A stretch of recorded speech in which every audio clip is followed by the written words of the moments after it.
made of metal. Jack is back in the house. Jack, how you doing, man? I'm good. I'm good. Jack I'm is good. Jack is flexing in a long sleeve shirt. Hey, that works out pretty well. It does. Oh yeah, I missed last week. What'd you talk about? Oh, what did I talk about? I don't even Two remember at two this point. numbers you need to know. I remember Oh that. yeah. Two numbers that you need to know for building muscle. And it basically came down to protein and RIR. Nice. So one was a number, the other is a number range, especially like we've talked about the past couple of days with that post that came out about 0 to 5 range. Weirdly. Weird. Hmm. Weird. That was the meta analysis, correct? Yeah, that was a 2024 meta-analysis that basically shows um, that if you are trying to focus on building and maximizing strength, you focus on RIR 3 to 5. And if you're trying to focus on building muscle, you focus on 0 to 5. And Pretty then cool. I did what I usually do when I see posts like that. I venture into the comments section to see how much of a dumpster fire it is. And it did not disappoint in the least. Well, that's what like when I sent it to you, I think I told you I was like oh like okay we knew this, but it's always again like in my story I was like it's nice to see a meta-analysis where it's like, hey, we've looked at all the studies that looked at this and it shows it's still Yeah. the same. But then you go to the comments and I was like looking, I didn't even see anything yet. I'm like, oh, Tony's gonna love this. Um, and Yeah. then got a couple down and I'm like, and send. Yeah. So the meta analysis is out. I don't even think it's a year old, which means it'll probably be about 15 years before that actually takes root in the fitness space. So that's cool. It's whatever. How long do you think it'll take the medical system to pick it up? 30, 35, maybe 40. Yeah, if we're lucky. I mean, they're still, well, so maybe longer because they're still talking about fat being bad. And we've got those studies from the 80s showing that it's not. Thanks, looking at eggs and red meat. You still have people talking about those being bad for your health. So at Mar least that long. Margarine's coming back. Just watch for it. Margarine's coming back. People are still afraid of artificial sweeteners and dyes. Eat your fat, damn it. Eat your fat. Don't worry about your artificial sweeteners unless you're drinking 2 dozen sodas a day.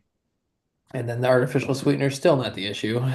Yeah, then there's gonna be you're gonna be auto regulated into other issues first. Surprise. Yeah. Cool. Cool. Anyway, Jack, since I had the reins all to myself last week, you were gracious enough this past weekend to pitch out a title, pitch out a subject for this week. So, what are we talking about? Talking about goals.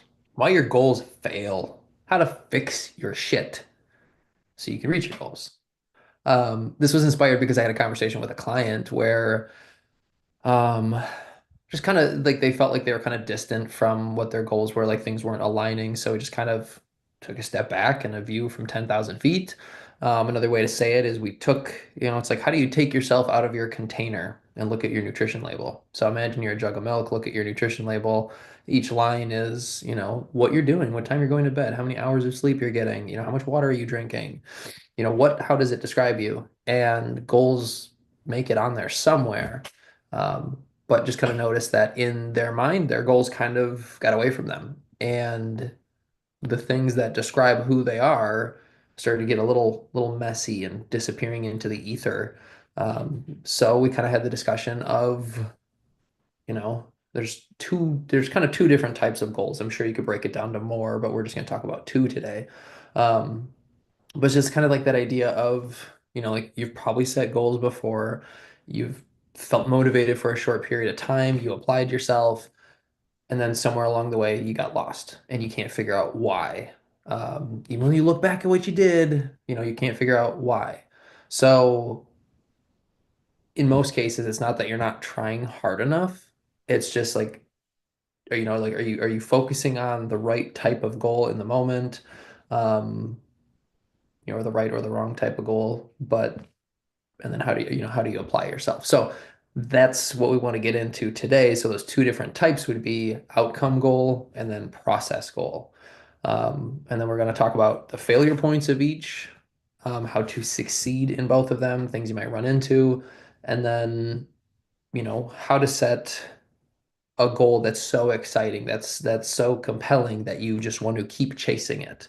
And it makes it easier to stay driven in whatever you're doing. It's easier to, we'll get into it, but like continue with your process goals to accomplish your outcome goal. So it's finding the right balance to make sure that you can actually do the thing you said you wanted to do. Yeah, and I think when we talk about goals, that's the most important part is realizing what type of goal we're talking about because they both being outcome versus process goals, they both feed each other. So it's not that one is wrong and the other's right. It's more about how much time we spend focusing on one versus the other. And usually outcome goals, which are usually along the lines of, hey, I want to lose 20 pounds. Hey, I want to bench 300 pounds. Hey, I want to deadlift 400 pounds. Those are outcome goals because it's connected to a very specific endpoint. They're great. They have their place, which is to make sure that everything else you're doing is pointed in the same direction.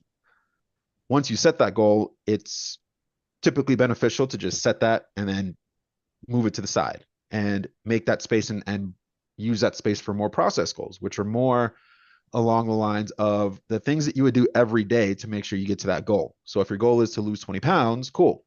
You write that, you put it on a piece of paper, you put it on a note, whatever, kick it to the side. Then you come back and you figure out what you need to do every day to accomplish that goal. And those are your process goals. So it's eating in a calorie deficit, it's eating enough protein, it's getting sleep, it's drinking water, all the stuff like that. And because they both feed each other, they both have strengths, they both have weaknesses, right? And when we look at process goals, obviously the issue that we run into is if you set it improperly, we end up doing extreme stuff just in the name of getting to that outcome. Like if we say we want to lose 40 pounds in a month, is it doable? Sure. Technically, yeah. Are you willing to basically not eat for a month to get there? Because that's pretty much what you're gonna have to do. Maybe it depends. It depends, and it depends on that part that we'll get to at the very end, which is how you make a goal so big that motivation isn't an issue and you just feel naturally compelled to do everything in your power to achieve the goal. Yes. Okay, so outcome versus process. Boom, boom, boom. So a lot of the times people will focus on outcome goals, right? I think that's wise. Like you already mentioned, it's like, yes, we want to focus on it, but then we kind of got to like shove it to the side and take, the second process. But let's say your goal is to lose 20 pounds. That is a fantastic outcome goal, right? That is like the last thing. We're working our way, we're gonna start at the end and then work our way backwards to get you there, My right? outcome goal is to get this vein to become a map. You asshole, bring that up again. Um, we were talking about before we got out of here. Just like it's staring at you, you know? It's just there. I'm just gonna sit like this just to stretch my shoulder out. It's been tight lately. I've been doing that high volume training again, and my shoulder hurts. Sure. Oh wow, just hammering. Okay. Um, so say you want to lose 20 pounds. Or another one would be like say you want to, right? So like something I'm doing, right? I'm going to be competing in the tactical games. It's a mix of shooting and fitness. So that's your outcome goal, right? Awesome. I want to lose 20 pounds. I want to be competitive at the tactical games. Um, So that's great and all, but it doesn't really provide much of a roadmap, right? Okay, so I want to lose 20 pounds, but I don't know how to. Or I want to compete in the tactical games, but like, where do I start? Um, so what we want to do from there is look at what we can control is the kind of like where it all starts, and then what are our process goals? So what are the actions that are going to take us from where we are to where we want to be? That's that 20 pounds of loss. That's being competitive at the tactical games. What do I have to do between that and that? I think one of the first things, especially with this, is understanding what a realistic timeline is. Um, for losing 20 pounds, do you have the knowledge of tracking? Do you know how to do it? Like if you don't, it might take you a little bit longer realistically to create that outcome goal. Um, for the tactical games, there's a fitness aspect and there's a shooting aspect. Those are completely like very different things. So you have to develop these separate skills. So again, for myself, I started training 7 months out from the first competition for both aspects. For, losing 20 pounds for for someone, I think it all depends on how like a coach might approach it. But I think, 20 pounds should be fairly realistic inside of 4 to 6 months. Wouldn't you agree? Yeah, Uh, I'd say six is super easy. Six is easy if you're coming into the game and you've never tracked before because it gives you time at least that first month to actually play and learn how to track and learn how to measure and realize my go-to example is realize that that single serving of peanut butter is actually like two and a half and deal with the emotional shock of that realization, get over it, and then understand that it doesn't mean you can't have peanut butter. It just means you have to track it accurately. And once you go through that emotional whirlpool that is introduction to tracking and weighing and measuring things, once you get past that, then you can start hunkering in and just go, okay, cool, this is what I have to do. And for a lot of people, that's 1 to 2 months to just get through that time period. Some people can do it faster. Some people, of course, take longer. That's why 1 to 2 months is an average if you know how math works. Um, if you come into the game and you already know how to measure, you already know how to track, you just want like specific guidelines of like I just need my macros, I just need my protein, I just want a specific plan that I just have to go follow this and I'll get there. You probably get it done in 3 months, as little as. Again, it depends on how deep of a deficit you can tolerate and how willing you are to stick to it. I started this cut in October. I'm 25 pounds down now, but the first 20 went in like 3 months. But that's because I'm super experienced when it comes to tracking. And like I did not give myself the holiday out that everybody else takes, which is, it's fine if you take it or not, but if you choose to take it, then you can't get mad at the 5 pounds you gain over that time period. or not. They're making no progress and it's just stalling. Yeah. Like it's and that's the other side. That's the other side of goal setting is that the choices that you make along the path to your goal, both affecting the process and outcome side, they have consequences. They're either going to support your goal or they're going to slow it down. Both are fine. Like there's not an inherently right or wrong one unless, you're trying to get ready for a bodybuilding show or a powerlifting meet. You have a very specific endpoint that you have to get to, right? So like if you choose to slack off, it's going to show when you get to performance day. That's okay. The only person that was responsible for it is you. One thing I always like I tell anyone that I work with is just like success is never guaranteed. Like we should all just that should be something we all know. But like there'll be times where people are like, oh, I want to lose it by this date. And I'm like, I think it's totally possible. I really do. But we also have to realize like life happens. You Yeah. might get sick, your kid might get sick, you might get injured. Like someone might die. Like it's life. It's normal. But if you don't allow for those things to happen and you're just so stuck on this and like, okay, let's just say you got sick twice. That took you out for almost 4 weeks cumulatively. Expect there to be a couple week hang up on any of your results. Like that's just being Yeah.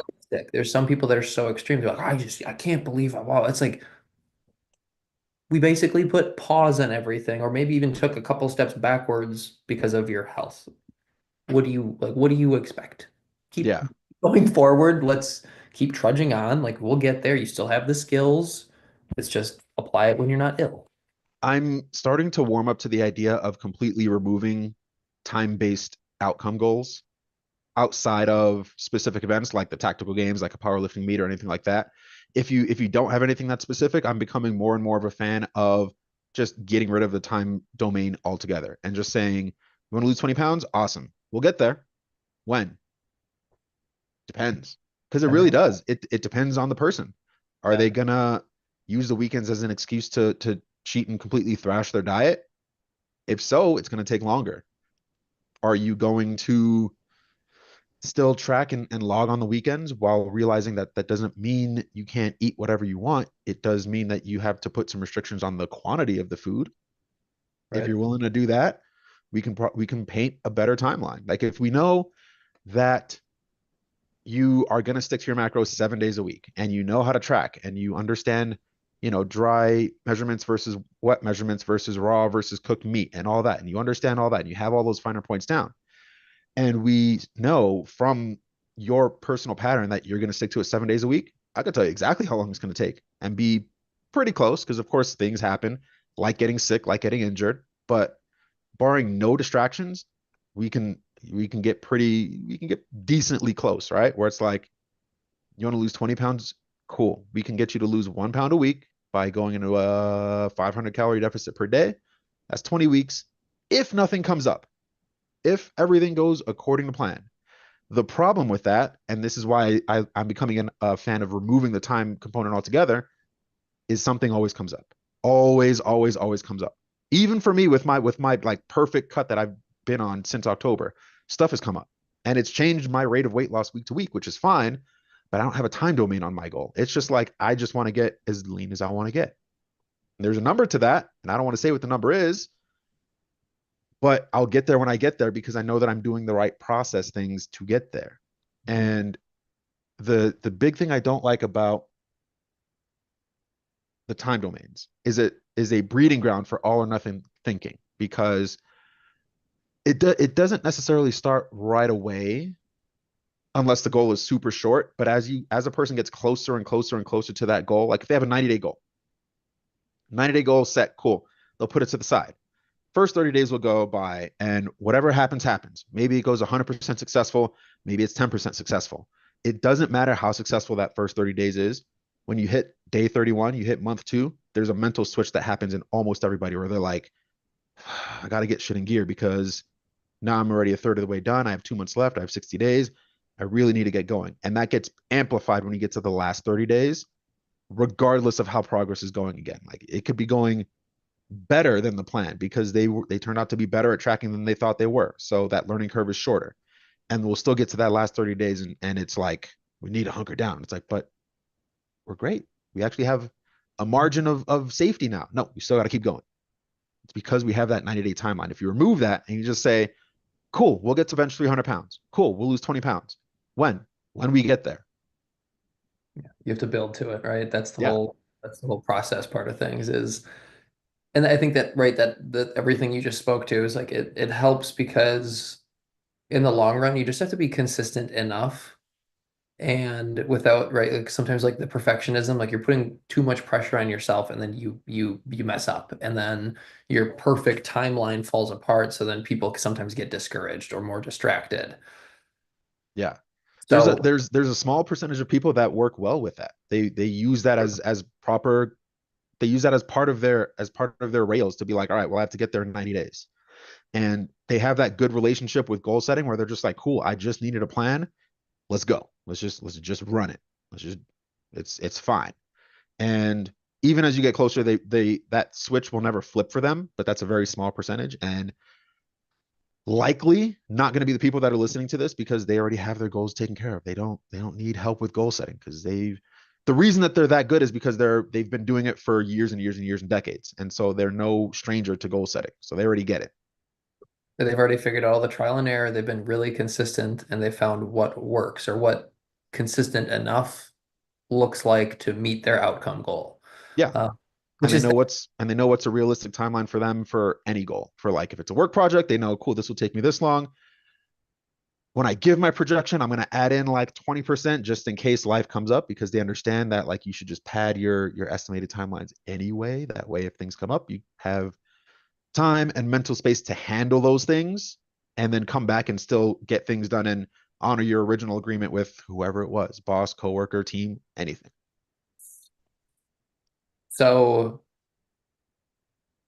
yes, like you covered it. So it's like you think of like the all or nothing thinking, you think of external factors that can get in the way, um, and then not having a clear roadmap, not having a clear, right? Like if someone wants to lose 20 pounds and they're just guessing, you could just not eat and you could lose 20 pounds, but is that sustainable? Does that feel good? That's what's so damn important. Um, sorry, I gotta turn my focus on so I don't get any ring-a-dingies. Yeah. Um, Like it's super, so have, it's at its root, it's pretty easy to lose 20 pounds. Like getting rid of anything emotionally connected. It's super easy, right? Just calorie deficit, stick to it 7 days a week, you're fine. The issue is we all have lives, and those lives bring things into it, right? Tomorrow's Valentine's Day. After that's Dude, President's Day on Monday. We just came out of the holiday season. St. Patrick's Day is coming up next month. There's no shortage of reasons to fall off a diet, right? There's birthdays, there's anniversaries, there's whatever. always something. There's always a thing that you can use as a scapegoat. There's somebody's work anniversary or somebody's leaving their job or they're getting promoted or whatever. There's yeah, no shortage of reasons to not stick on your diet. Your willingness to cave into those is what's going to affect your timeline. Mhm. It's what it is. You Yeah, can most. Go ahead. you can if you really wanted to nail everything, right? You can do what I'm doing right now, which is I have like three food scales right now. I have one that I keep at home, and I have two different bags that I alternate with, and I have one in each bag. So like I always leave with one or the other because I have one that I use when I go on the motorcycle on the weekends, and then I have one that's like my gym bag. And it's always there's scales everywhere. And like I use it for my stuff at restaurants. Do you need to do that to be successful? 100% not. You really, really don't. But when people ask me how I'm losing weight so fast and how I'm in such good shape, it's like Yeah, you're dead nuts on every that's time. why. Yeah, like I'm willing to do that. And it's not being able to do that has the benefit of being able to be even more liberal when it comes to restaurants because I don't have to wonder like, am I measuring that properly? Am I estimating the portion size properly? Well, now I have a scale, so now I know. Mhm. And so it makes everything else more locked in. And like, I mean, that's it. There's a brief conversation here and there with like somebody that just happens to see me weighing food that's like at the table with me. It's never been bad. It's always just been out of curiosity. And it's like, well, Yeah, it's right. It's like definitely more in like so this is like with this specific examples, like you could see how some people would be like, oh, that's obsessive. But it's like sure. But I have it, it, but I have a very I have well, oh, I have a high goal. I have an extreme yeah. goal. So it's going to require some extreme things to be done. And I'm And it's not going extreme with also workouts or anything like that. So and it's also coming from someone who has the knowledge and you fall into the category of being fanatical, right? Like you enjoy this shit to your core. yeah, So most people aren't going to see someone doing that and be like, that dude must blah, blah, blah. He must be a pro wrestler. He like his body composition matter. Like most people aren't going to see that. They're going to initially go to like, what if, like, what the fuck is he doing? Why does he have a food scale? Like, like you think there's something wrong. And it's like, you hit right like after if someone saw this they'd be like oh this makes sense but like you said it's like is it necessary no like if you take right so the two of us for example right we're just currently pursuing different things where for the last 2 years I've been pursuing steady weight gain I have no end goal on it it's just the process I want to get stronger so I'm working on the proper training following a program and then eating enough I started 2023 at 205 pounds. I'm now weighed in this morning at like 227. yeah, Been intentional. It's just like steady growth. So for myself, I give myself a little bit more freedom when I go out. Like I don't need to, I'm not gonna bring a scale to a restaurant unless I was gonna be like bodybuilding on stage. Like I yeah. don't, right? Like I have a good understanding because I track most of my week. So to similar effect, it's like when people go, oh, how do you, how are you so strong? It's like, okay, food and programming and being really fucking consistent. Like, what else do you expect? Like That's that's it. how do you get good at your job? You show up. You're You really do it. consistent. Like There here. are studies, yeah, there are studies out there that show if you just track your food, you don't even have to change anything. You don't even have to have a macro target. You don't even have to have a protein target. If you just sit down and track your food, you'll lose weight because it does the most important thing when it comes to dietary change, which is just awareness of what you're doing. That's it. You don't need food scales. You don't need a tracking app to calculate your macros. It could be useful just to keep your log of everything, but you don't even need a number to work for. You just need to have the practice of logging and tracking your food. Yeah, and I mean, I have a client that just recently started a couple of weeks ago, and There was worry about having Culver's, right? It's like a burger and custard place. Mhm. And I don't know if it's just in the Midwest or not, so that's why I say that. It's definitely not. We'll add that to the list of things that we've talked about today that are not here because that's not here. You're missing out. That's why Wisconsin's so fat. I know you sent me the menu and I'm like, ooh, there's a good way to get It's good. double my calories in a But meal.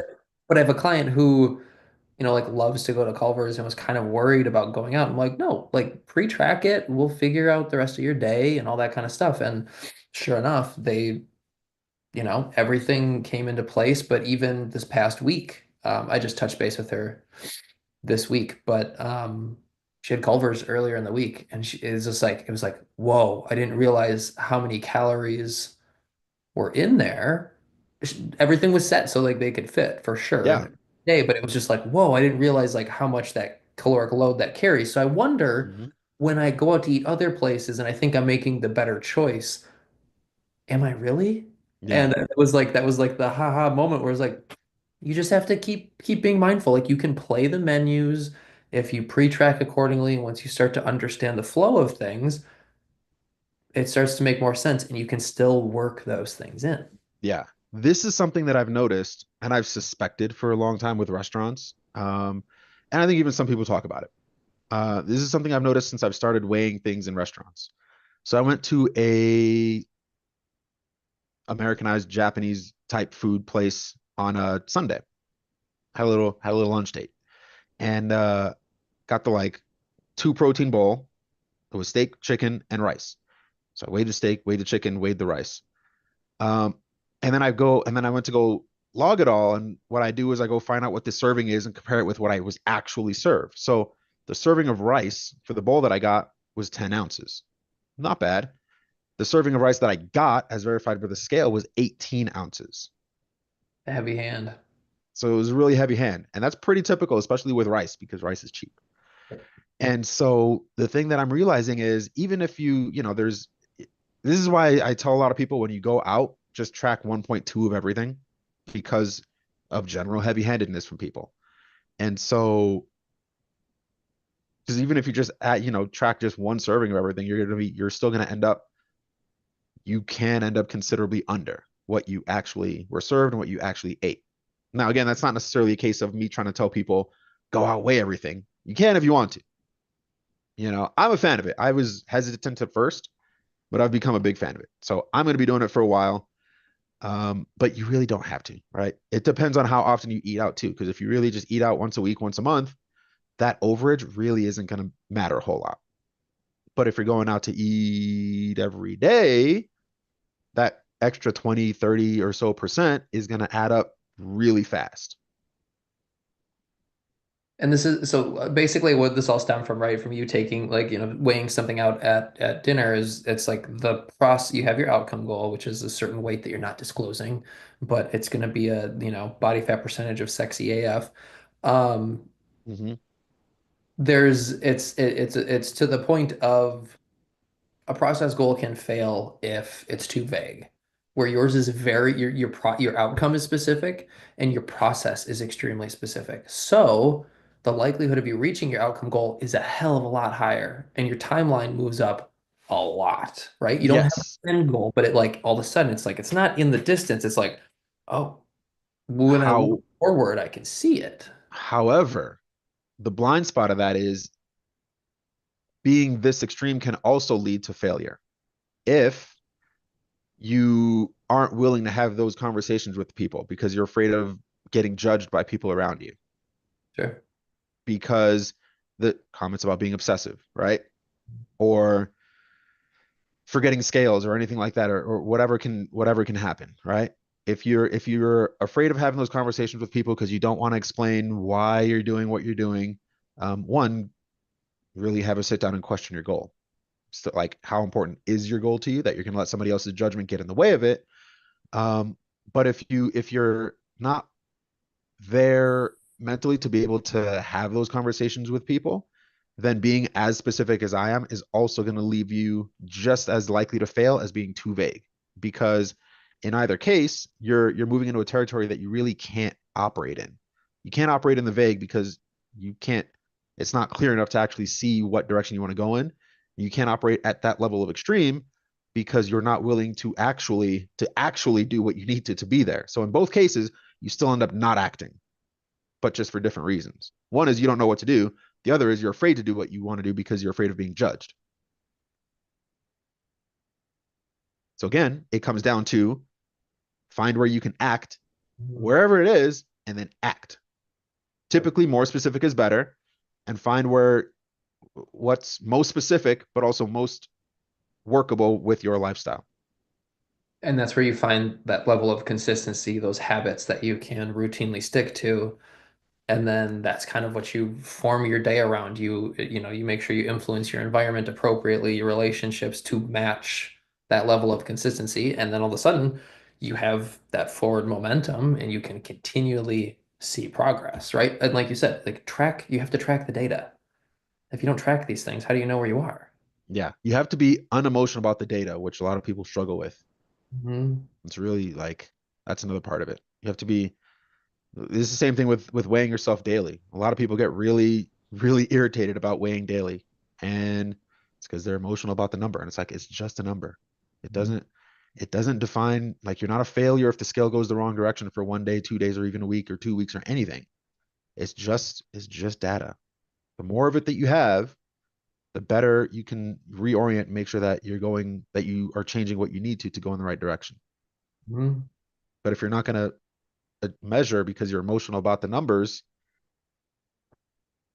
it's going to increase the time it takes to get there. It's not good or bad, but that's just the cost. Yep. Yeah, you have to be extremely objective about those specific things. Yeah. Um, it's like if you, right, like let's say my training was a total shit show to get to the tactical games. It's, like, well, objectively, I wasn't able to train the way I wanted to be able to perform the way I wanted to. So there's that part where it's like, can you actually be mad at yourself because something happened? But if it's something outside of your control and you did the best you could and you weren't able to perform, yeah, you can be frustrated. It that happens, right? Like we trained for the 50K and Ellen got sick the week of and was Hmm. unable to do it. Did all of that training to get sick. Yeah. Like unforeseen circumstance. But if Ellen was lazy about training and then decided not to race because she wasn't prepared, that's different. Like Yeah. because you didn't do the appropriate things to get yourself to the point. Like there's a difference. So it's like making sure because like right, we were kind of talking about this the other day, but it's like we were talking about like like appropriate training based on your goal. What we were talking about with like building muscle is like people will bitch and moan about not being where they want after being in the gym for years, but they're over here following zero programming. They're inconsistent as book, and they're not eating well, nor are they sleeping. So it's like, what did you expect? Like Yeah. you earned this, right? Respectfully, you earned this. Like give yourself a pat on the back. Like you need to do something differently. You need to do several things differently if you want to lose the weight, if you want to build the muscle. Like your inputs matter. Your Yeah. process matters. Your goal was too vague and your process was far too vague. Like you got a really vague outcome. Congrats. And you're Yeah. pissed, but that was You your had goal. a yeah, you had a vague goal, which led to vague progress, and so you had vague results. Weird. Sounds spot Weird. on to me. Weird. I mean, it sounds, yeah. I get that it's frustrating, but you also have to raise your standards and realize like at some point, hopefully you realize like you might not have the answers to your what you need. And that's where looking to coaching, looking into programming. Like there are solutions out there, but you have to get out of your own way in a lot of cases for people. Yeah. Yeah. We get trapped in this almost arrogance that we can do it ourselves and we can figure it out ourselves. If we just find the right book, if we just find the right YouTube video, if we just come across the right Instagram post, we'll find that key and we'll just be off to the races. Um, except when you really sit down and think about it, you then realize that the top performers in any space and anything have coaches. Mm. So why do you think you're better than the best of anything? Tom Brady has coaches.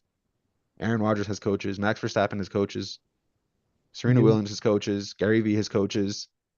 Andy Frisella has coaches. Like, what do you think you're better than all of them? And that might not be the right, like that's what you have to get to that. You're like, that's the question. Like, oh, you think you know better. I'm like, oh no, I know nothing. I went to school for, I don't know why I was gonna be like for radio science, like a radio. Like, cool. So do you know how to work out or work out in a way to build muscle, but you haven't done any research? No, the likelihood of you stumbling across that pretty slim, and it's probably gonna take you a lifetime. Yeah. Or, yeah, you can figure it out. It'll just take you a long time. Or you can find a few good people to listen to.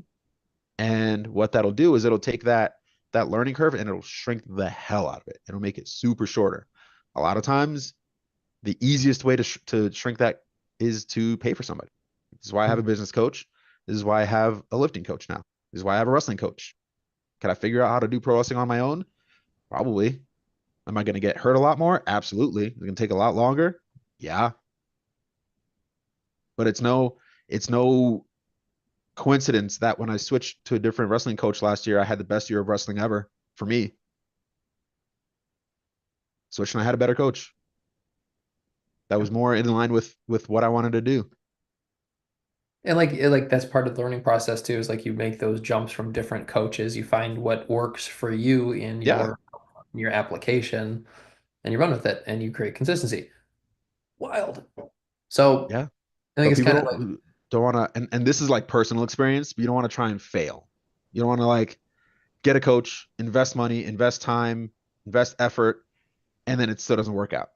So you'd rather just skip the coaching, skip the spending, and just have it not work out anyway. which ends Because up then you being can, more expensive in the long run and prolongs your outcome. yeah. Because then when it's like that, and you haven't tried anything, again, this is personal experience. You can then say, oh, well, it was because of that. It was because of whatever. It's because of, I didn't get to WWE because I wasn't in front of the right people at the right time, and blah blah blah. It's like, well, it's really what it is. It's because I just wasn't good enough. Because if I was good enough, I'd be there. Mhm. Period. End of story. So then, I had the real conversation of like, cool, what do I have to do to get good enough? Got to find the right coaches. Okay. Then it just takes time. And that's where I am now. It's time now. Take time. No, it's Take good. time. So I think the big thing we want to look at now is like how to master your outcome, how to master your process goal. So it's identifying what you want. It's being specific, right? So we talked about 20 pounds or competing in the tactical games. Okay. I want to be competitive in the tactical games. What does that mean to me? If it's more being competitive with myself because I'm going to be going against ex-military and CrossFit athletes of multiple levels. Um, like it'll be interesting. It'll be very interesting. But to me, being competitive is going to be giving my all and in my head, as long as I'm not in like last place, I trained for it and I did it. And if I have fun, I'm in danger because I'm gonna keep training and doing it. Yeah. It's my goal. It's like it's for fun. If it turns into something more, we'll see. So I have some specific and vague mixed in there. But I want to be able to be competitive in the fitness. And then I hope my shooting just somewhere like middle of the field is like fantastic for me because it's so new to me. So if I exceed that, sweet. Then I'm gonna definitely be competing way more. With the 20 pounds, right? It's the what do you want? I want to lose 20 pounds. Why? What does losing 20 pounds do for you, right? We want to be very specific so you have all the backing you possibly need for when the times are tough, when you get sick, and instead of giving up, you go, you know what? I got this like solid reasoning why I'm gonna keep going. Specifically, how are you gonna do that? Oh, you know what? I hired Tony, Turbo Tony. You ever heard of him? You should look him up. Duke City. And you're going to start working with him and you're going to learn a shitload, right? And then all of a sudden you're going to start losing weight because you have a coach, you have someone that knows how the ins and outs to help you navigate, someone to ask questions.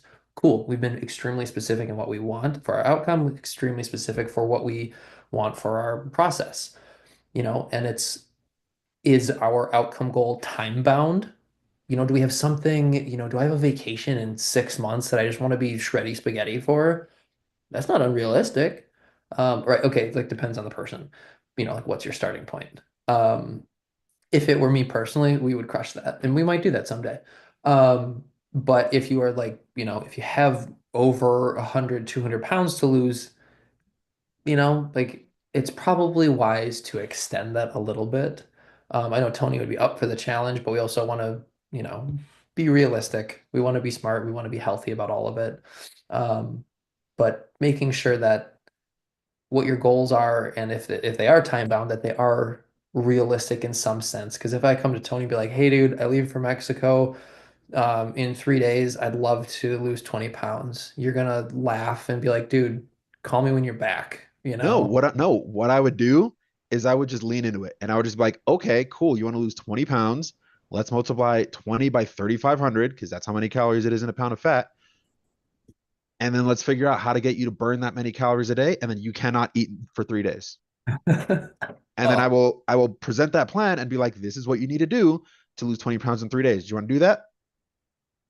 no, Okay, well, we're then gonna put it let's redefine the goal or maybe not start till you get back. Then we get to that point of like, okay, let's talk when you get back then. Yep. Yep. Because a lot of people will go, all right, well, if Tony and Jack are just going to say that it can't be done, I'm just going to go find somebody else that will. And somebody will be out there that will take their money and will be like, I can make it happen. And then in 3 days, it's not going to happen. And that person's going to be pissed. Yep. And And then chance. usually that coach is going to be gone mysteriously because if they're that type of a person that's going to take that money for that goal, they ain't sticking around long enough to be contacted in 3 days. No. I had an experience with a client who had a coach like that, and it blows my mind.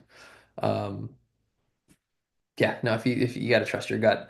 Yeah, so again, just you have to be realistic, and hopefully the hope is that you find a coach that can talk it all out for you so it does make sense. Um, because a good coach is going to want to see you win. They're going to want to see you sustain it, and they have your best interests in mind. If if it is something, yeah, I hope people know that if someone's like, "Oh, I'm going to go on vacation in 4 days. I'm 100 pounds overweight and I want to lose this," it's like, what are you willing to do? Oh, you're not willing to do these things. Okay, great. Like this is not the time. Yeah, then it's just not Let's going to talk. happen. And that's fine. But just, yeah, I think some people just need to see like, okay, this is what you have to do. Yeah. And there's just, in most cases, right, there's too many habits and education pieces that are in the way. Just like it's knowledge they don't have, it's habits they have not learned or acquired yet. So Yep. it's fucking scary and it's wildly unrealistic. So that's why we were saying before is like it's not unrealistic in 4 to 6 months to do this or sooner, but it's like you need to draw awareness, we need to learn, we need to apply, we need to fail, we need to do this all over again. And then once you're consistent, like, hey, 20 pounds in a couple of weeks, depending on the person, Yeah. might You not need to be hurt. able to like, if you want to lose 20 pounds in like 2 months, 3 months, Sure. if you really want to lose in like 2 months, you have to be of a strong enough mindset to where if likely you've hired a coach to do it or you've bought into some program, you've got something, right? And so when the coach says or the PDF says, cool, you can't drink for 2 months or for 3 months, you have to be able to just go, okay, and just turn off the alcohol switch for 3 months. And if you can't do that, it's not going to happen for you in that time frame. It'll happen, but you're going to be closer to that 6 month mark Right. because you're not willing to turn off the alcohol switch, which is fine. But then that's just something that just needs to be worked with, Mhm. where you need to figure out how to factor in those calories.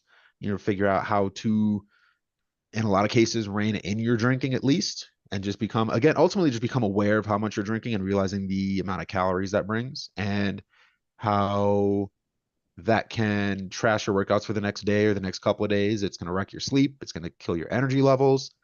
And so if you're okay with all that, like okay, let's work with it, but it's easily going to double your time frame. Yeah, you kind of touched on it too, but it's like, okay, what's our outcome goal? How do we reverse engineer it? Okay, got to turn off the alcohol switch. If I want to lose 20 pounds, I need to work out regularly. How often am I going to work out? Am I following a program? Great. Okay, what's my nutrition going to look like? How much protein am I going to eat? How many, carbs, fat, is that a concern? How many calories am I consuming? How do I Yeah. do it regularly? Like these are all those intricacies that a lot of people like to leave out, but it builds the foundation for you to actually reach the outcome. Yeah. And all the, when you get the plan, you open the document, you look at it, in the first 2 days, everything that you create an argument against is what's going to slow you down. So it's like eat, 1 gram of protein per pound of your goal weight or body weight or whatever the method is, right? And then commonly what happens is, oh, I don't know, I'm going to have that much protein every day. It's like, okay, but if you sit down and plan it out, Mhm. just as an experiment, where you go, all right, well, I wake up at 6. If I have a protein shake right away, and that's like 30 to 40 grams, and I'm shooting for 150, there's like 20% right there. And then if I go out and I have lunch at a restaurant, even if I'm not really tracking that well, if I have ready to drink a pre-made protein shake, that's another 30 grams of protein plus something that has protein, that's probably 50 grams there. So that's 80 right there. And then have a protein snack before or after the gym. That's probably good for another 20, 30. And that leaves you with maybe about 30, or I lost track of the math, but probably like 30 or 40 for dinner. Yep. And that's super doable for most people. But you have to sit down and plan it out. If Mhm. you if you aren't willing to change the fact that your breakfast is just a frappuccino and a muffin, and you're not willing to do anything about that, that's fine. But if you don't have your first hit of protein until 12, 1 o'clock, you're going to struggle. Mhm. Yeah, because at that point too, it's not worth trying to down 100 to, some said 200 grams, 100, 120 grams in one sitting for most people. That is unrealistic and It's a lot. unsustainable. It's a I, lot. I would take it as a challenge personally. I think I could do it, I would do but it. Well, or 100 grams of protein in meat form is effectively a pound. right, which is It's a pound of not, meat. I don't So like, if you're used to eating a pound of meat or just high amounts of protein or food in general, it's going to be pretty easy. But if you're not, if you're coming from a world of skipping breakfast, maybe skipping lunch, and maybe having a terrible meal for dinner, you're gonna struggle. you And don't if have, you, you don't have it. yeah, you You're not like you're gonna want gonna to. need to put some planning. Yeah, you don't want to do it either. Yeah, Like that's okay. Nor should you. Then it's like, okay, how do we learn from this and then not fuck around with tomorrow? Oh, we're not starting the day with a fucking Belvita bar. We're starting with eggs and toast. And yeah. like I'm making shit up. We're Can we starting with a protein can shake we and a can we banana. do eggs, yogurt, and the bar? Yes. Like, Yes. Yeah, I'm not saying I'm not saying get rid of the muffin. I, right. No, we I have have to a have. muffin on the weekends usually if I'm in town, but I have a protein shake and a yogurt with it. So like my overall breakfast has a muffin, there's coffee, and it comes out to 55 grams of protein. Right. But it could just as easily not if I didn't take the protein shake with me and the yogurt. Yeah. And then I'd be where I was, like last summer, where on the weekends I would always be struggling by the end of the day because I wouldn't have protein in the morning, and I would get to the end of the day and have like 80 grams, and I'm like, A what lot am I of gonna do for that? Yeah, it's a lot of it's a effort. lot. I'm already tired. I don't want to spend time cooking that and then cleaning after that. $4 worth of protein powder. Yeah, 4 scoops of protein. I don't even think our boy Tommy's down for that. Uh, that would be he'd put his jumpsuit on and pour it all over He would uh do it though. If we said, I bet you couldn't do 4 scoops, he'd be like, get out of my dry. way. Dry. He would dry. Dry scoop, yeah. Ugh. Yeah. Anyway, right. So clear on your outcome, clear on your process, making sure that your process aligns with your outcome, and then it's figuring out, okay, how do I track the data? Am I going the right direction? Do I need to make adjustments? And like we kind of mentioned before, we got a little bit ahead, but it was just like we have to be objective. There's a lot of things you have to remove the emotion from, which is right inherently. I think a lot of people lean on emotion to make decisions when a lot of times they can be very irrational time to make decisions when you're emotional. So again, it's helpful to have a coach because sometimes you can go back and be like, okay, what did you do? What was your mood? What was the situation? Were you stressed? And then you make these decisions and then you realize like, shit, those weren't good ones. I shouldn't have done Yeah. it. I should have taken a pause. I should have removed myself from that environment. And then, so like that's one of those things you have to be able to look back on it, be objective. Um, Unfortunately, in probably 99.9% of cases, like being emotional is not going to solve the issue. It's what did I do? How did I do it? Does it serve me in my goal or take away from me in my goal? Okay, great. Well, I have some changes I need to make. Or at least changes that I have to consider. You don't have to make changes, but Right. Sure. Sure. If you want to continue doing what you're doing, don't change a yeah, thing. exactly. Like if you want to continue not getting to your goal, then don't change a thing. But then don't be mad that you're not getting to your goal. Right. Like that's the most logical, unemotional way to approach the whole thing. It's like, okay, cool. You don't have to change anything. You don't have to build awareness around your food. You don't have to change your alcohol habits. You can keep sleeping 3 hours a night. You don't have to drink water, but you probably started this conversation because you were feeling like crap. Hmm. So if you don't change anything, it's fine if you want to keep feeling like crap. I think It doesn't, I, to be as like frank as possible, like it doesn't really affect me. I think this But if is you, something that came up when you were talking was just like it's I think a lot of people love the comfort zone and anything that's challenging is a turnoff. They're not willing to do certain things because it's outside of what the norm is, but the norm isn't serving what they're verbally saying their goal is. So taking different actions, doing different, even trying to think differently is beyond frightening yeah. when they Well, don't. that's like what we were talking about with all the volume work and everything this morning.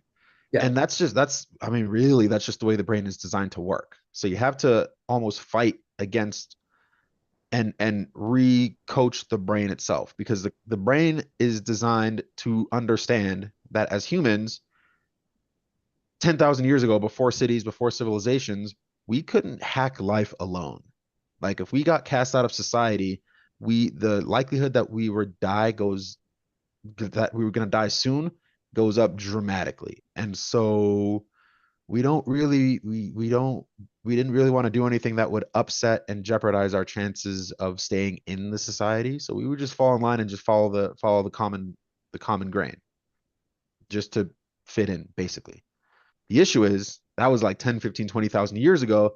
Our brains have not evolved past that. So we still have that base level programming of like, I just want to be comfortable. Because again, comfort too. When you upset comfort, you are inherently going to try to cost the body more money, more energy, which when you lived back then in a time of severe food scarcity, you didn't know where your next meal was coming from. You wanted to save every calorie possible because again, you didn't want to die. And our brains are still wired to think that way as a default.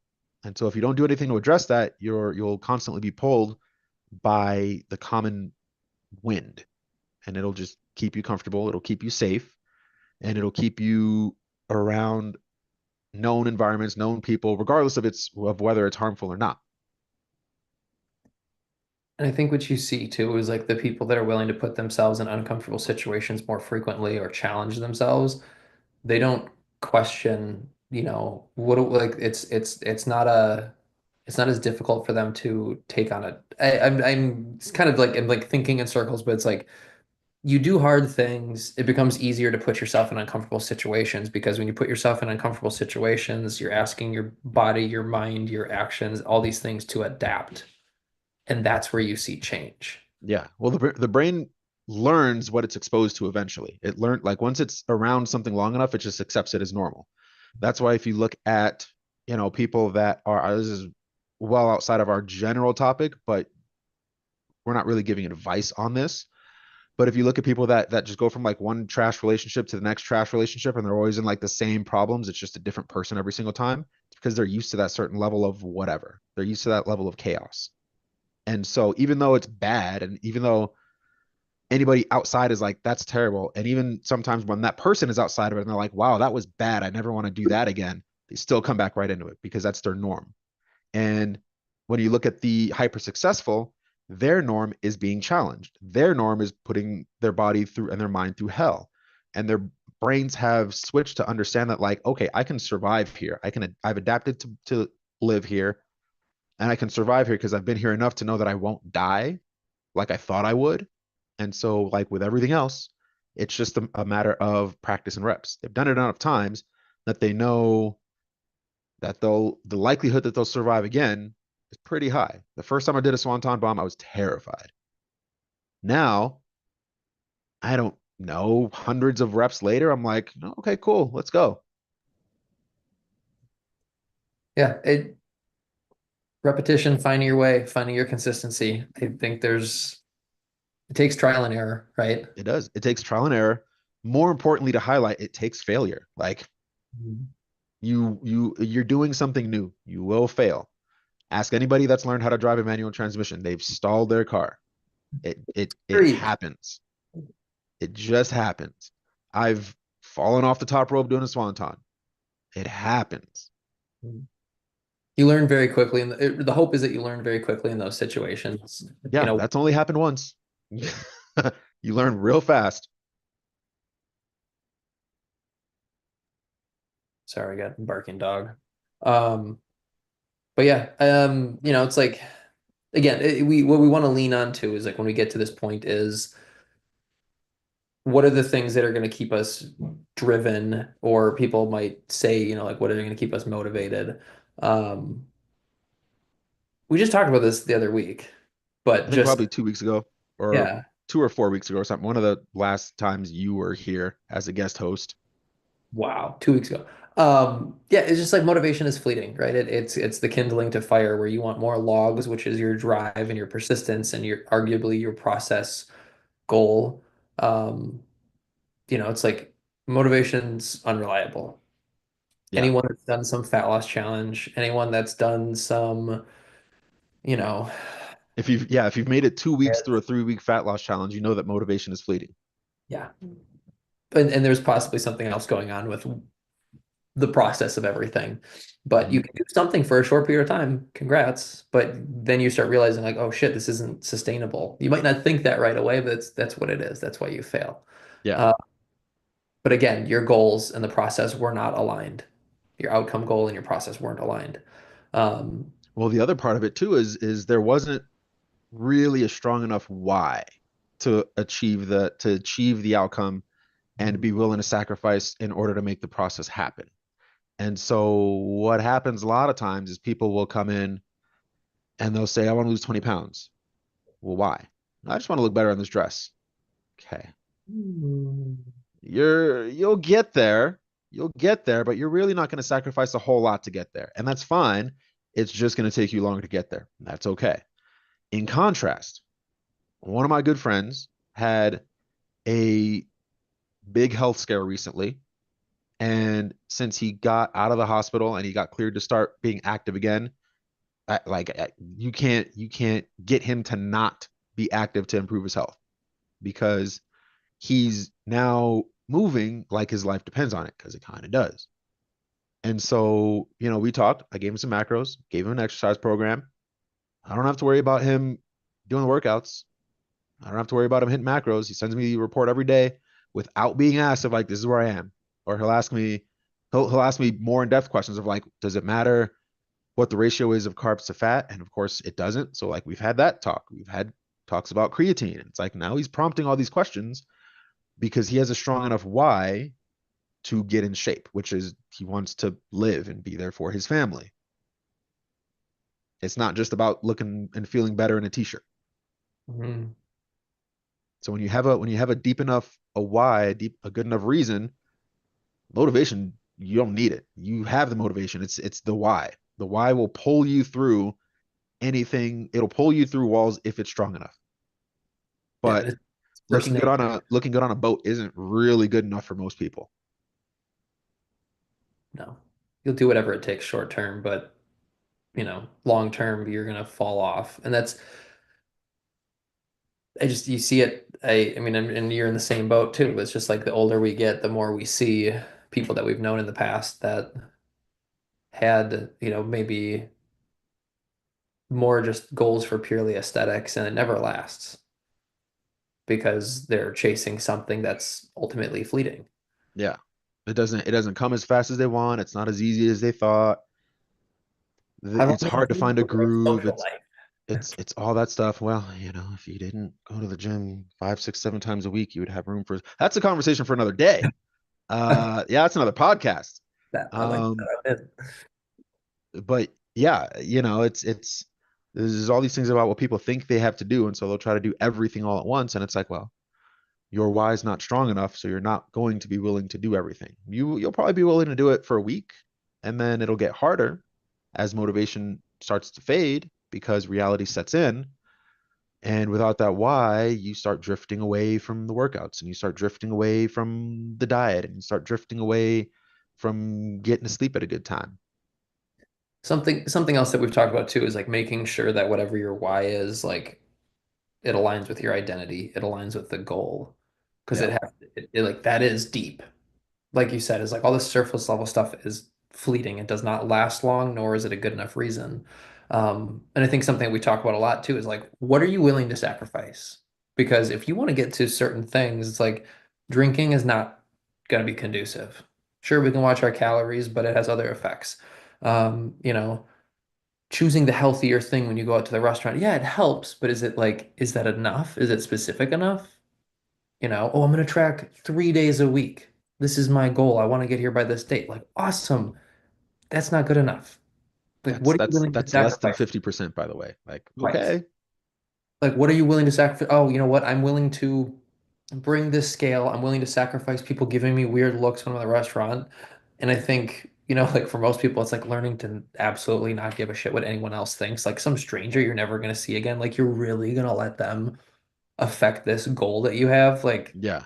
And really, this is the real caution from it is I've not had a conversation with a stranger about it. All the conversations have been with people that I know. sure. And so when you set out to do something extreme, some version of taking a scale to a restaurant, typically you're going to get questions from people that you know. And those are the people that you are typically going to be most afraid of being judged by. Because, yeah, some random stranger, give a shit. I'm not going to see you again. The odds that I'll see you again is like, whatever, dude. I don't care. But when it's a person that you are going to see again tomorrow and the day after and the day after, you care a lot more about what they think and what they have to say.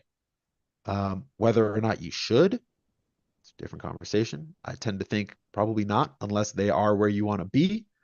Um, but of course, you can do that without being an asshole too. So there's that too. Like you can respectfully not care about what somebody says. Yeah.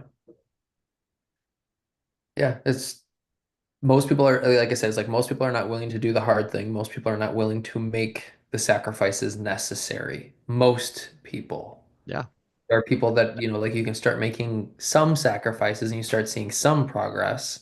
But just like we talked about before, is like, yes, some sacrifices equal some progress, but you if you're gonna get fed up with yourself, you're gonna be, why isn't this blah blah blah? Why don't I have blah blah? How come I'm not here yet? It's like continue looking at what it's like sacrifice or trade-offs, right? Very, very similar concepts. What's the trade-off? yeah. If I It's prioritize it's this, I'm actively choosing not to prioritize this. This serves me and my goal. This takes away from me and my goal. So guess mhm, what? You need to spend more time over here if you want to get over there. yeah. And it's again, it's not that either side is wrong or right. It's just a matter of some people don't want to take a scale to a restaurant to order their food. And that's fine. It's just going to slow you down. By it's going to slow you down by to the degree of how often you go out to eat Right. because that's where you're not willing to track, which is okay. And if you go out to eat once a week and you're not willing to track and weigh that one meal out of presumably 21 for the week, it's really not that big a deal. It's really not going to be that big a deal. But if you're going out to eat 3, 4, 5 times a week, 5 out of 20 meals, out of 21 meals, that's a Yeah. significant portion. And assuming that most of them will be over the calories that an app is going to give you, because heavy-handed chefs, heavy-handed right kitchen workers, extra oil, extra butter, all that stuff, it's going to add up a lot. Yep. So it's Yeah. either it's you can do either or, right? You can either weigh and measure your food accurately when you go to a restaurant, or you can just not go to restaurants. And then you don't have to worry about tracking restaurants if you don't go to restaurants. then that conversation can go into saving money on gas, saving time, Yeah. money. So, Again, but it depends. comes down to what Depends you're on, willing to sacrifice, what you're willing to trade off for. yeah. That's all. That's really what it comes down to at the end of the day. Not, I'm sure very few people are going to take the lesson from me of like, oh, maybe I should take a scale with me to a restaurant too. Mhm. It's probably not going to catch on very well. And that's fine. I'm not doing it for other people to catch on, Right. but I'm doing it because of what I want to do. And I want to get there, I want to get there fast. And I know that to get there fast, I want as much data as possible. And in the name of that goal and in the name of getting that data, I'm willing to take a scale with me to restaurants and just have a couple of quick conversations of like, damn, you use a food scale in a restaurant? Yep. That's Mhm. crazy. Yeah, Because that's you just that's want just what I want to do. And that's been what the conversation is. That's it. It's never been mean or spiteful or anything like that. It's been like playful. It's like, oh wow, I guess that's why you look that way. And it's like, well, it's a big contribution. Yeah, in like the it. in the back of my head, I'm like, well, you said it. Yeah, and I think part of it too is like like when I don't know if there's I was to say when you're in season for wrestling, like you're busy, you're traveling, and if you want to maintain a higher level than most of the other guys, then that's just what you do. That's what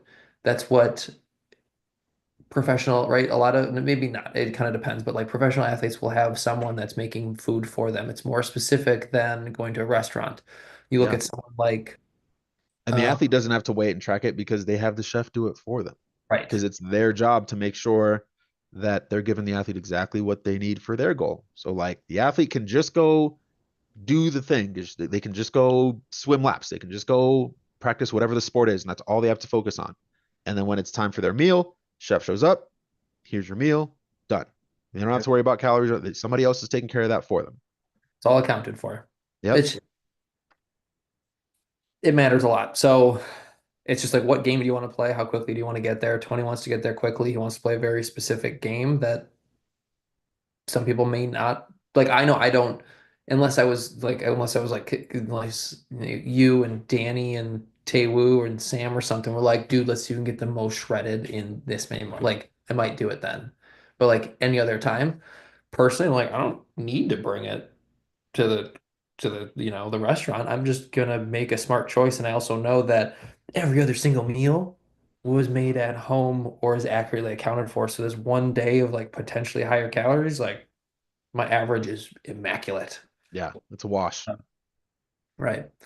But yeah, I think, as we kind of bring it to a close, we want to have outcome goals, but they're not everything. That's the shiny object on top of the mountain, but without the training of how to climb and the tools of how to climb up to that shiny object on top of the mountain, it's worthless. Yeah. So you need the process, right? You need Think the think of it like this. This is exact way to tie all three of those points together. If I put you at the base of Mount Everest and I say climb to the top of Mount Everest, you look to the top and you go, damn, okay. Well, some people would look at that and just immediately go, nah, nah, that's cool. I've heard stories about what happens to people up there. People die, people they don't come down. yeah, they don't come down. They don't come down whole. If they come down at all, I'll pass. Some people will look up and they'll go, all right, that's gonna be hard. I've heard stories about, it being real high elevation. So what are we doing about that? What are we doing about the cold? And they'll prep for it and they'll do what they need to. They'll hire a person that's gonna come along and take them along and lead them up the mountain. But they'll still, they'll get, third of the way up, half the way up, and they're like, wow, this is harder than I thought it's gonna be. And they'll slow down. Some people will turn around and some people will make it to the top anyway. They'll just slow down as they get there and they get there. But if I put you at the base of Mount Everest and I tell you to look at the peak, and I tell you there's $3 billion at the top of Mount Everest, are you even gonna let me finish the sentence before you start making your way up? If you know all you have to do is get to the top of Mount Everest, you're gonna do absolutely anything you need to get there. Because $3 billion is a pretty convincing why. Mhm. Yeah. It I think you just need to have everything sorted appropriately, Yeah. and it comes down to being smart. And I think most people don't want to be regimented about it because it takes work on the front end when if you can I'll just align these things, create Hmm. your why, create the process, have the accountability if you need it and don't have and if you don't have it, if you don't have the education, then these are the things you need to do. What are your daily habits? Daily habits drive results. Be consistent, be clear, measure your data. You're going to be able to see where you're going. These are the things that most people are not willing to do, but the people that are successful do it. I'm working with a teenage swimmer. His goal, he wants to qualify for the Olympics. Very specific. He's got his, I don't know what they're off the top of my head, but he's got his swims. He's got times that he would like to hit. Is he there right now? Absolutely not. But he's tracking all of his nutrition. He's he's got a training diary. How did training go? How did I feel going in, during, after? Did I do the things that Jack said I need to do with my nutrition, my hydration, my supplementation?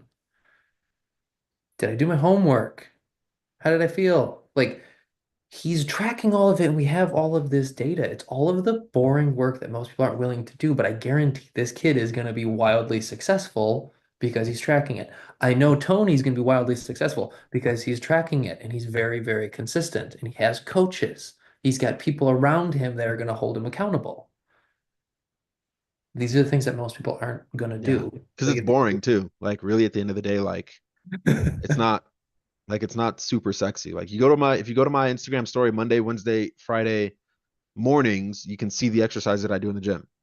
When Mhm. you go back next Monday, Wednesday, Friday, you know what you're gonna see? Same thing. The exact same exercises. Maybe 10 more pounds, maybe one more rep, Yeah. maybe. You're gonna see the exact same exercises. I was just gonna say like I've been sharing some of my workouts on my story and it's like, oh, you're squatting again. Oh, you're doing Z presses. Oh, you're doing weighted pull like, but each week, right? I went from 80% to 85% to Hmm. 90% to, a reduction in sets and reps, but an increase in intensity and weight. Yeah. Wild how that all works. And people will go, wow, how do you look like that at 40? Right. Oh, I did, like you did the same thing over and over. Like, no, It's spelled out. I was driven to create results. You have to do certain things over and over to create the skill, to create the proficiency, to create the strength, to create the adaptation. Like most things aren't sexy. You studying for an exam, ooh, super sexy. You studying because you want a promotion or whatever. It's like none of it is, but like you're driven by new money. So you do the work for your business and you get the promotion. Fantastic. Hmm.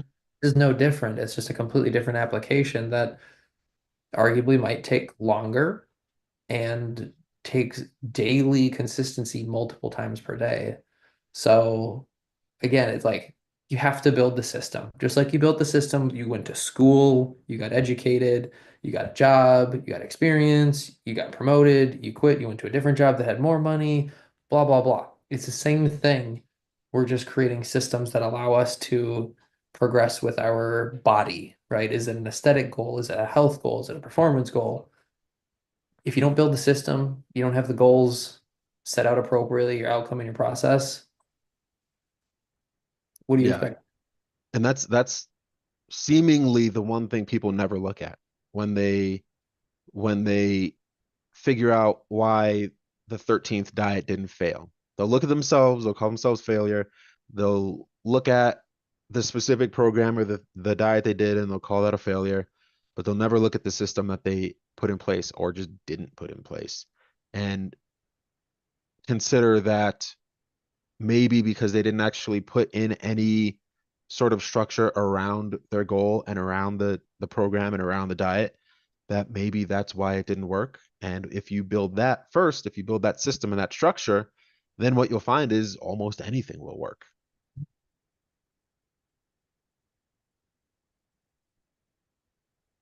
Not sexy. You just got to do it. You got to find the things to do it. And doing the same thing, expecting a different result, the saying. Yeah. Yeah, I think the big, like a big thing is that I mean, like anyone can do is just like write down what your outcome goal is. That's usually the easiest. And then break it down to a couple different processes, three, four, five processes. Like, what are the things that you need to do daily to accomplish this? why do you want to do it? And again, like we spent a lot of time on the why. What is like the real, like how is accomplishing this going to help you? What edge is it going to give you? Who Hmm. does it help? How does it help? This is what most people don't do. They go, I want this. Why? Cool. I And don't then know. yeah, great. So when you get sick, when life happens, you're gonna go fuck it, and then but then you're gonna complain about it. Nine Yeah. times out of 10, people will complain about it. Yeah. Yeah. Very frequently. Something real quick. I have a client. He's new, but he works out at home. He's got a couple kids, and he was like talking about, he's like, I'm not able to finish my workouts. So I'm like, okay, detective hat on. Why aren't you able to complete your workouts? Um, his gym is in his tool shop, or like in his shop. So he's like taking time on rest periods to go fiddle with things, clean stuff up. And it's like, okay, we're burning up more time. So if we're taking 2, 3, 4 minutes between sets, that adds up. And then, you know, okay. And then what time do you get to the gym in the morning? Or like to your gym? It's like, I'd like to get there at 5 a.m. Okay, great. What time do you wake up? 4 a.m. Okay. What's your morning routine? Oh, it's this, is this. How long does that take you? Oh, only like 30, 35 minutes. I'm like, great. Why are you getting to the gym at 5:30, at 5:20, and your cutoff is 6:15? And it was just like I like called him out and like, just what is it? Like you're giving me all the information. Now what do you need to do? And the first thing out of his mouth was just like he's like, I'm in control of my environment. This is on me. I will make a change. And like that is the coolest thing because I've never had a client that's like I control my environment. Like Yeah. it usually doesn't click right away. It's usually like it's like a teaching moment, but he was just like, I know what I need to do. I'm not setting myself up for success. I Yeah. will make I will make these changes. He made an I will statement. And off to the races he went. Right. Woo!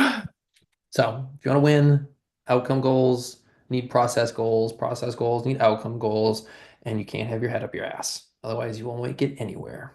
Yeah. You need a good, strong why. If you have that, everything else lines up. That's like the one that can operate without the others. You still need the ideas of an outcome and a process, but if you have a good enough why, you'll just figure it out anyway. Yep. Just think of any of those epic movies like Star Wars, Lord of the Rings. Mhm. I'm trying to Harry think Potter, of any of them. It and literally, anything Marvel related, there was always a big why, right? Tony Stark's not taking a nuke into a wormhole if it wasn't going to save the world, exactly. but that became a big enough why. Princess Princess Bride. Yeah, great movie. I almost said Princess Diaries, but that's different, but it could Yeah, be but yeah. yeah, that's what it comes down to. Cool. Cool. All right, Jack, let's send everybody home. If anybody's got questions, if anybody wants to talk more about goals, about setting outcomes, about setting processes, about digging in and finding a good why, where can they find you I can anywhere on the internet? I'm on Facebook, Jack Sullivan, Instagram, modern underscore strength. Tony, you can be found on TV, you can be found on the internet, you can be found on my computer. Um, where else can people find you if they want to find you? Last one's weird, but you can find me on Facebook at Tony Davis. You can find me on Instagram and threads at Tony Davis Coaching. And if you want to see me do non-fitness, non-coaching related stuff, you head over to Instagram and YouTube. You look up places like Duke City Championship Wrestling and Rocky Mountain Pro Wrestling. You can see me attack people with my body. So if you're watching live, we appreciate you. If you're watching this in the future, on the back end, we appreciate you anyway. We appreciate you just as much. We will see you next Thursday. I'll be here. I don't know if Jack will be here. He's setting a weird like every other week pattern. I'll be So here. we'll talk about that. We'll figure it out. But one of us will be here for sure next Thursday as we come back for another episode of Made of Metal. Until then, we appreciate you. Have a great weekend, and we'll talk to you next time. Doodles.